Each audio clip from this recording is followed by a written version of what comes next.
Welcome in to the EnergyTech Podcast. Today, we're going to be talking about water hauling in Appalachia, challenges and solutions with Colton Lippencott. And Colton is in our control room today. Mike, welcome in. How you doing, buddy? Hey, thanks, Jeff. I'm your co-host, Mike Flotis, with the EnergyTech Podcast, here live in Cannonsburg as part of the OpSite Energy Control Room.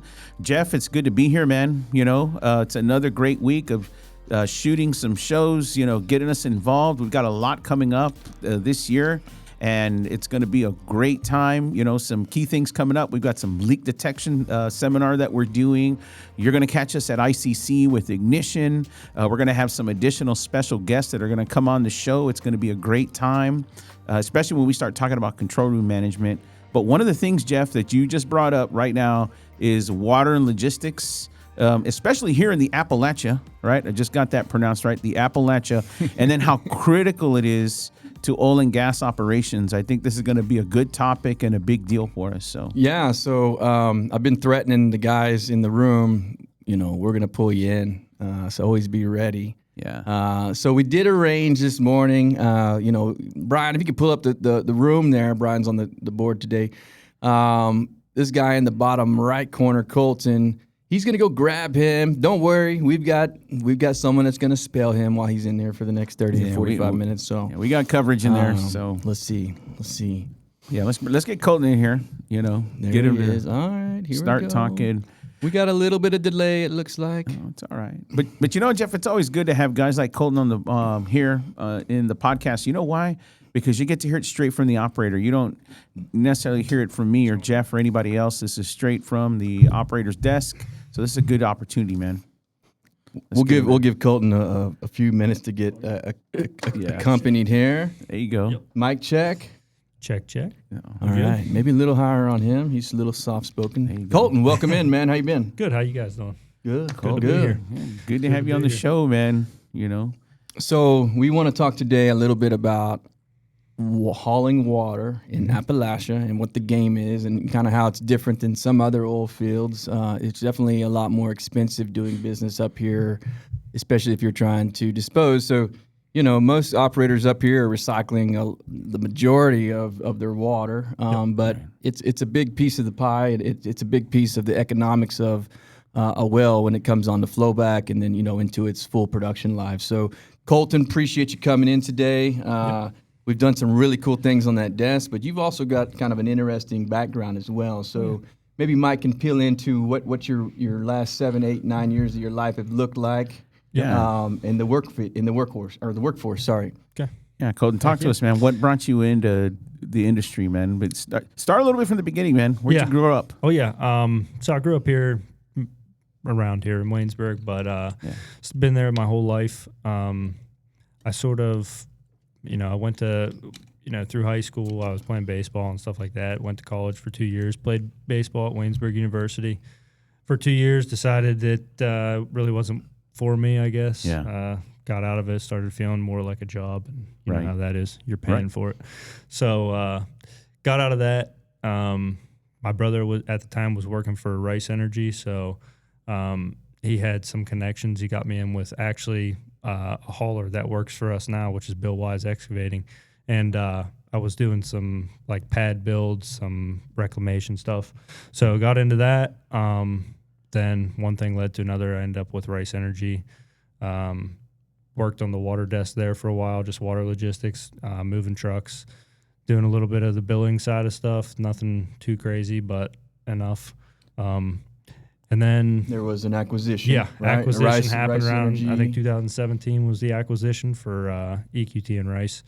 You know, went over to them as like a transfer employee. So they didn't know if I was going to stay. I didn't know if I was going to stay, what was going to happen. But, you know, ended up spending 7 years there. I was started in gas control and moved to like the water side, back to logistics. Yeah, and I guess the rest is history.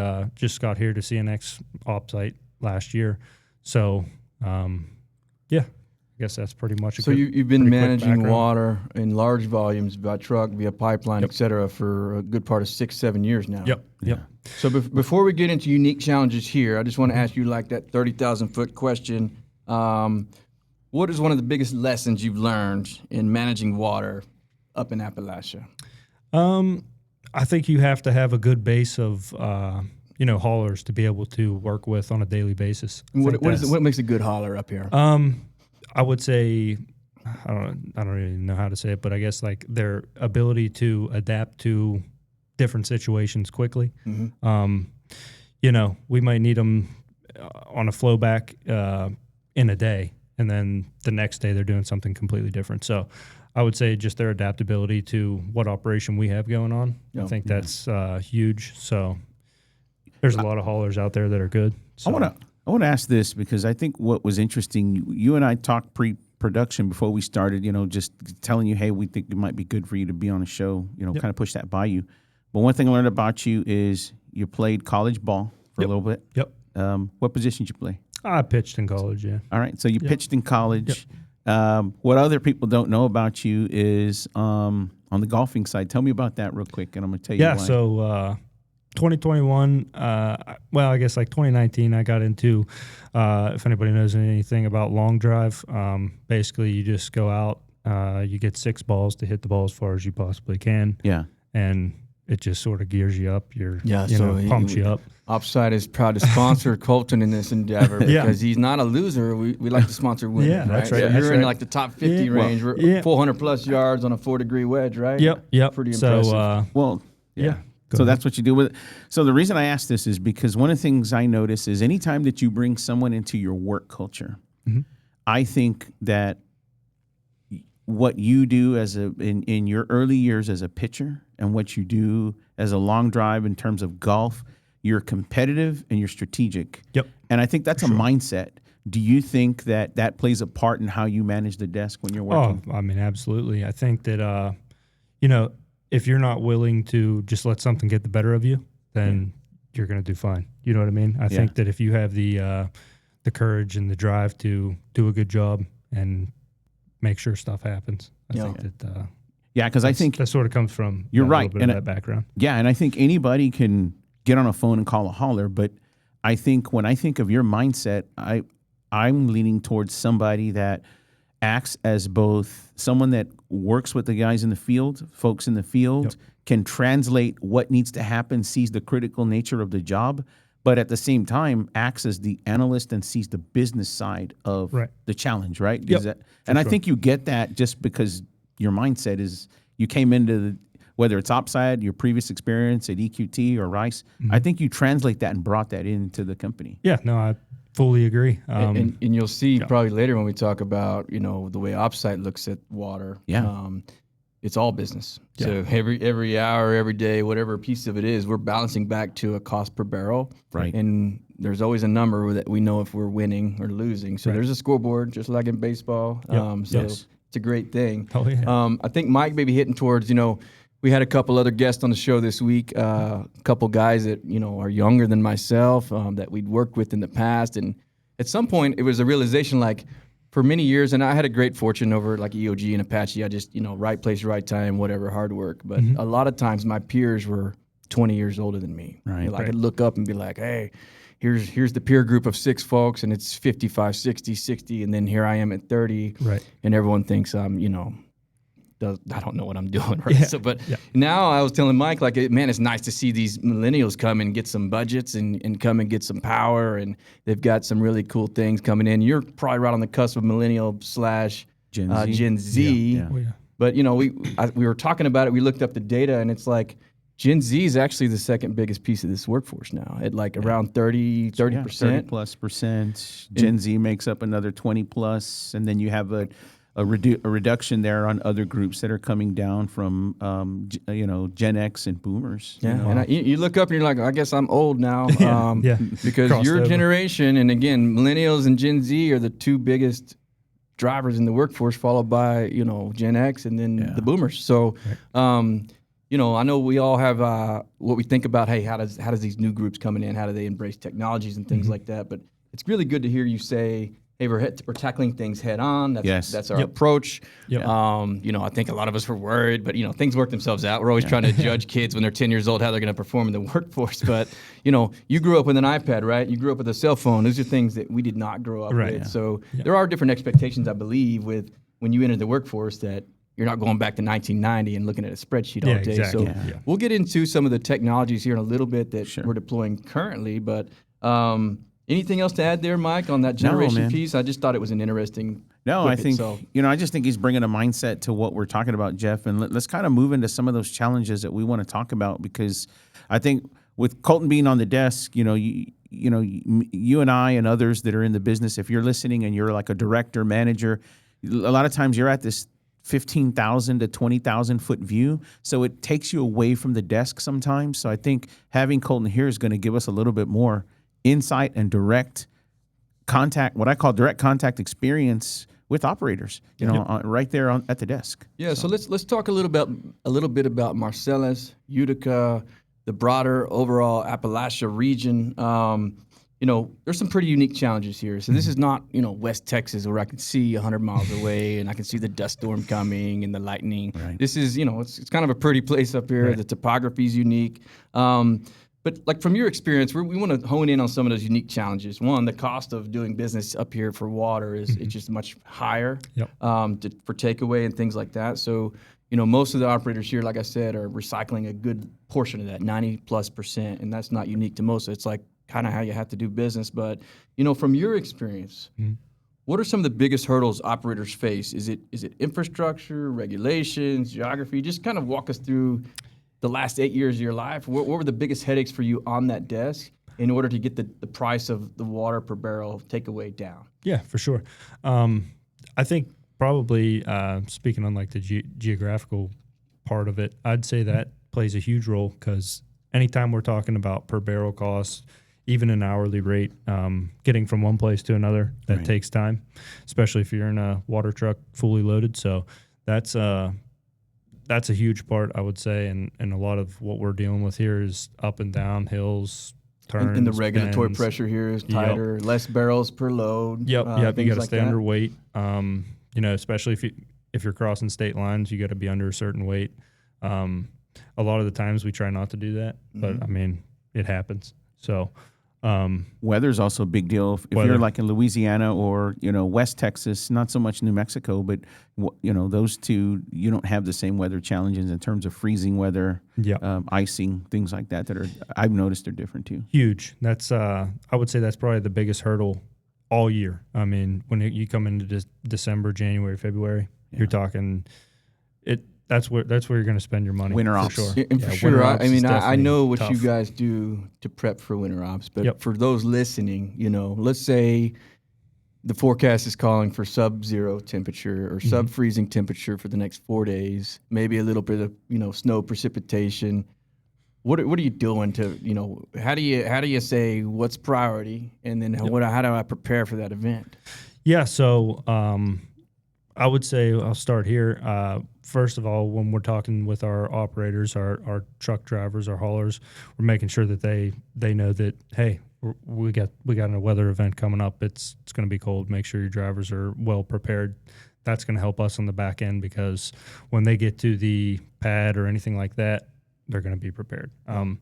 I think that we do a lot of stuff as far as like road maintenance and stuff like that goes. We'll have certain pads or certain locations that we'll put salt. We'll have like a stockpile of salt that'll be used throughout as many other locations as we can in the general area. So that's a huge piece of it. I lost what you said there for a second. So you're probably you're prepping for a cold weather event. One, I'm assuming before the bad weather gets, you're just you're going out and getting these areas that may be problemsome. Yeah. So a lot of our, I guess, okay. So going with like our higher producer, so we have a screen that we're looking at all day long, every single day. Tells us what pads are producing what water. So obviously we would want to prioritize based upon what's making the most water. And then that would be our first priority whenever we're talking if there's weather in a weather event, or if there's snow, there's rain, whatever it may be.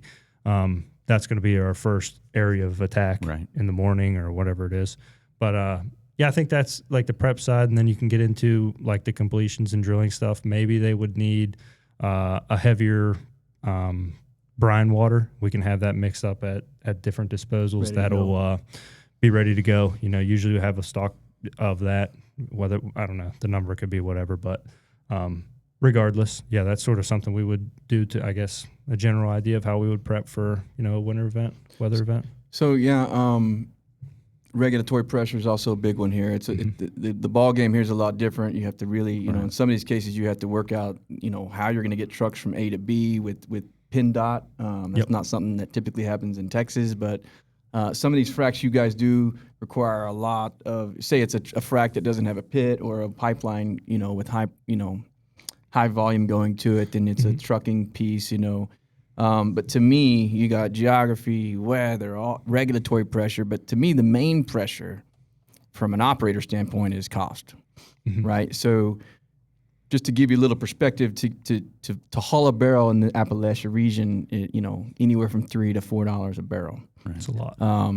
That's about twice what it is in Texas last time I checked, and that's not including disposal too. So you can see how the economics can really impact a well, especially on flowback, but even post flowback. Like, how do we do that? So how do we get that water into the hands? So you guys have put up some pretty novel approaches here at OpSite.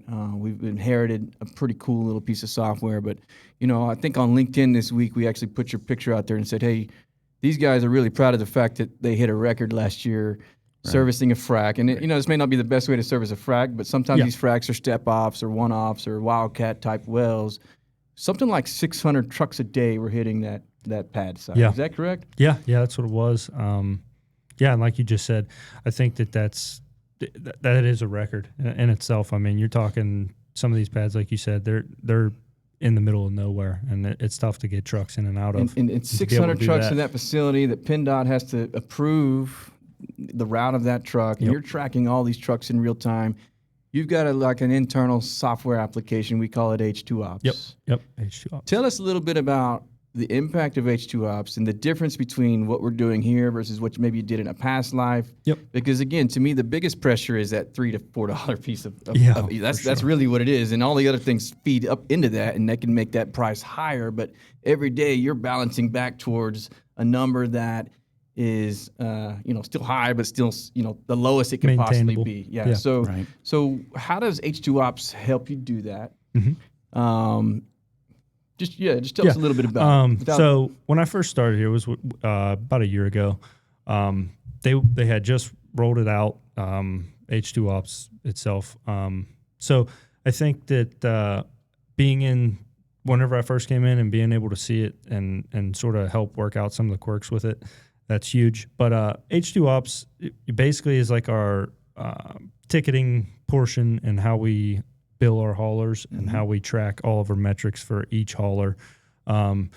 So whenever, anytime a truck is requested or is needed at any location, we're running it through H2Ops, and it's tracking per barrel, how much does it cost, or if we have somebody on an hourly rate, then how much it costs per hour, how much water they actually haul, where it's going, what is needed, what needs done. And they're tracking the vehicle as well. They're tracking the vehicle. See where it's at. Yep. So and, you can and who see, else can see that? Is that just your view?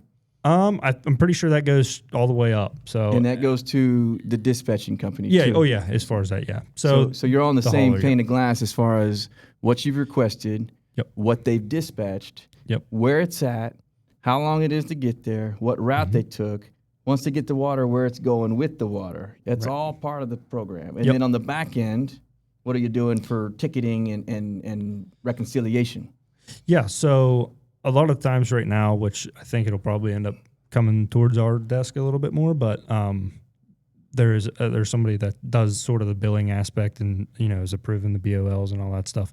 That's not really hitting our desk as much, but we can go in and see anything that's associated with that load. I mean, down to the barrel, which is huge. And also we can see the track in which the truck traveled. So we know from like a regulatory an optimal aspect, route. You can see, because there's a lot of the times you might have somebody, you might get a call and it's, hey, this truck was on a road it shouldn't have been on. Well, we can go in and say, okay, well, we know he wasn't on that road. So, you know what I mean? That's huge. That's a huge part of H2Ops. And that was just rolled out not long ago. So I think that's going to be great for the time, So one of the things you may not see on the desk as it relates to H2O Ops is that back end reconciliation piece. So I've worked in several places. Mike, we've worked at places like Apache, EOG. I've got friends that work at Chevron. I got, we had WaterBridge on the show this week. Like water takeaway and the expense related to it is a huge deal. I don't care what basin you're in, even at $2 in West Texas, even if you dump it on the side of the road, that's a pain in the butt, right? So what you may not see in the back end and what I think H2Ops really brings value, again, if our biggest challenge or headache is the cost, the backside reconciliation of what actually got hauled, right? And so, sometimes these water haulers show up at a field office with a stack of tickets this tall and a stack of donuts this tall, and a stack of gift cards this tall, whatever it may be. But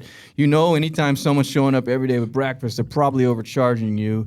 And really, if you may not know this, but looking into the back end of H2Ops, currently that system is saving that client $500,000 a month. Yeah. In reconciliation, in water hauling costs, the whole nine. When you look at where we were before we started that process versus today, and the price per barrel coming down, it equates to about $6 million a year. Wow. Yeah, that's quite the savings, and that's an optimized part. And there's plans also to improve H2Ops, right? So there's room for definitely. One of the things I believe is the room for improvement is always the biggest room in the house. And so I know that they're in the background, the team's working to do that. So there's some optimization here. What I know about H2Ops is, or even the challenge, let's relate this back to cost versus actual, because a lot of companies, Jeff, you said they bring tickets and they bring donuts and they bring gift cards. Why? Because they want to push these invoices through. And in some cases, those invoices may not get reconciled or they're missed or they're not viewed in the same way that it is to the operation as H2O ops. So what happens is you may overpay per barrel. You're going to miss things that otherwise could have been easily documented in near real time, right? And so I think that's the part of what H2 ops solves, is closing the gap between cost versus actual. What the expectation is to the actual, and then you refine that, optimize that, and it now becomes in near real time something that's available to not just you, Colton, but it's available to the person in accounting, operations, management, the C-suite. Oh, and by the way, it's also to the hauler. So we're basically telling the hauler, hey, look in the mirror. We need to optimize what it's costing us. Right. And you have direct contact with these folks. So back to your mindset, I've spent time with you on the desk, is your ability to go look at all of that and either add trucks, reduce trucks, or challenge tickets, or challenge the operation to ensure that the customer has a better value. I think I've watched you do that. Yeah, and you've got a couple levers there. So there's really 2 or 3 ways to do water. So you mentioned per hour hauling. Yep. Okay, you mentioned per barrel hauling, and this is contractual. Like if you had a per barrel contract versus per hour contract, you've got your ad hoc hauling for little cement jobs or acid jobs, whatever come up. But we're talking about just taking water away from production and finding it at home, hopefully on the front end of a frac. Yeah. Which do you prefer and why, and what is the biggest impact to reducing that cost? And y'all made a switch here, about 10, 12 months ago on the hour versus... I believe so. Yeah. It sort of happened right as I was coming in, so I can't really speak on that. But so I mean, per barrel, I think that if we can reduce the cost per barrel, then it's obviously a good thing. But, per hour, I feel like sometimes if we're charging per hour, a hauler's more likely, no one in specific, but a hauler's more likely to try and get one over on you. If you're, because there's a lot more time that you can sort of, And you would think on a per hour, if you could push that person, you could always drive that cost down. Yep. But I think what a lot of people find is you're better negotiating with suits instead of drivers, right? So if you can get that number where you want it up front, you can kind of take the water truck driver out of the picture, out of the picture, so to speak, right? So, that's my thought on it. I think that just from a prior experience, there's been a lot of times where we have a per hour hauler, and we'll get, sometimes they'll show up on pad and they'll be there for 6 hours, and then after the fact, they weren't even supposed to be there. Yeah. So you're trying to get it, trying to get some some tickets out of us that we shouldn't be paying. Right. No, that's a good We don't point. like that. But I think that points back again to your mindset, because you have to, by giving you a tool like this, it gives you the whole view. But with your additional mindset as the operator, I think what you're doing is you're looking at that, right? Yep. So you're not just making calls, like you're actually paying attention to what that looks like for the business and then operationally. Yeah, because I mean, if we want to drive costs down, we got to figure out why we're saying we're going to do something and then not doing it. So I think that's a huge aspect within H2 Ops, and I think it'll continue to get better for sure. Safety. Let's talk safety. We can't talk water hauling without talking safety. There's some challenges in Marcellus. I've been in areas where, there's highways in Texas that run right through the heart of the Permian. Highway 285 is the one I'm thinking of. But at one point, that highway was the deadliest highway in all of the U.S. I think there was like 1.8 fatalities per day. What does it look like up here? How do you ensure these guys are safe? How do you ensure these guys are chocking tires? How do you ensure that these guys are, grounding their trucks and wearing hard hats and all that sort of thing? Like, how do you enforce that from the desk? From the desk, it might be a little bit difficult. I mean, it goes up a few layers, but as far as making sure that we're doing the right thing all the time, it's hard. It's hard to do that with everybody. But I think that the fact enough with our managers at these hauling companies and those guys portraying what our vision is to the drivers, it's pretty cut and dry, really. It's like, if you want to work for us, you're going to have to make sure that we're having these talks with our drivers, and that's what it comes down to at the end of the day, because safety is number one for sure. For sure. And then, using H2 Ops, you can also track the efficiency of the driver. Yep. So I think the data coming out of H2 Ops is what will basically tell you, hey, should you try some hourly work? Should you try contract work? It's probably a mix of both, where you got a barrel rate on maybe 80-90% of your production. Maybe you got some floating, but H2 Ops also tracks how efficient that driver is, especially like on that frac, 600 trucks coming a day. Who's getting there quicker? If nothing else, you got a leaderboard. But quickest doesn't always mean safest as well. So there's other data points you got to bring into that to understand. But you can definitely tell who your slouches are, right? Yeah. Like who's taking twice as long as everyone else. And hey, let's call that guy or that operator at dispatcher and say, hey, for some reason this guy is twice as slow. Like we need high rate water going to a frac. Like let's bring someone else in. So. Yeah, I think a lot of the times too, I mean, just direct access to our desk and us being able to go in and see, hey, we have the same haul from two different drivers, and one takes 6 hours and one takes 4. It's like, what happened? So when we can go in and see that and bring it to the hauler's attention versus waiting until it's caught by somebody else, that's a huge part. Probably the next step there is that you don't even have to catch that. Yeah. maybe somebody else. AI is catching. Well, AI is going to catch that. It's a lot easier for them to catch that too. And we're going to touch on that in a little bit, because I think that there's some augmentation to your role. And by no means is AI going to replace Colton. I think that your mindset is needed, because there's a human element in this position that is required. Anybody in the control room, there's still a human element that you have to feel out and see that only you can understand. And I can't get that from a large language model. So I don't think, whatever we're talking about is not replacing you wholesale. I don't believe that. However, I do believe that we can leverage AI tools to augment your role so that you can work with more of our customers, and offer you what mindset you offer to the customer. Right. And so we at OpSite, we just took the logistics desk to 24-hour operation. It was a 12-hour, 7-day-a-week operation, and then at night it was kind of falling back to our water resources desk, which moves water by pipe, and they're the ones dealing with the large ASTs, large pits, et cetera. Whereas you're more focused on liquids out of production, as well as maybe some drilling fluids, some muds, things like that. Flow back. Flow back for sure. Yeah. So right now, that kind of, I think, lends a little bit here into just the optimization now of digital products, and H2 Ops being one. In your mind, this is coming from someone who's Jeff mentioned earlier, you're on the cusp there of Gen Z and millennial. In your mind I'll help you out. What I think is an improvement is when you have recommendations coming to you about what you would do. Right. And that's not a bad thing, and it's not a weak thing. It's not, but everyone does it. So I'm just going to give you an example. Now I'm going to pose the question. Mm-hmm. Here's the example. If I buy something on Amazon, if I go, I'm going to get something recommended to me. That's all based on my buying history. I'm not offended by that. I'm not offended by it. In fact, I look at it and I go, oh, I need to do this.